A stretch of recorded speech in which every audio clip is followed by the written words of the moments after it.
So hello guys, welcome back to the new tutorial. In this tutorial, we are going to see how to use nested if function in Power BI. So for this tutorial, I will be working with this dataset. It has columns like order date, category, profit and sales.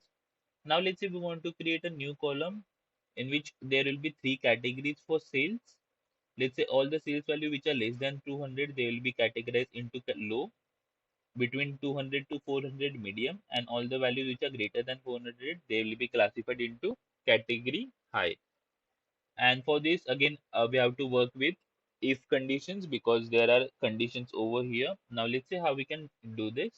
So for this, just go in the field section, right click on your data set and make a new column, and over here I will just copy this code and paste it over here.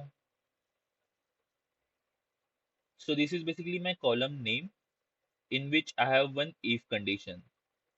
And inside this if condition, the condition is all the sales values which are less than 200. This is my result if true. So basically all the values which are less than 200, they will be given as low. And if the values are greater than 200, then again they will have to go inside this if condition. There is no result if false over here. Instead of result if false, there is one more if condition inside this if condition. That's why it is called as nested if. And the inside if condition is all the values which are less than 400. This is basically all the values which are between 200 and 400, they will be given as medium, and this is basically the result if false, which means all the values which are greater than 400, they will be given as high. And we'll just click on enter.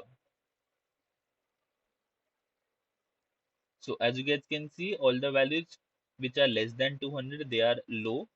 Between 200 to 400, they are medium, and all the values which are greater than 400, they are high. So in this way, one can make nested if function in Power BI. Thank you so much for watching this video. Stay tuned for more upcoming videos.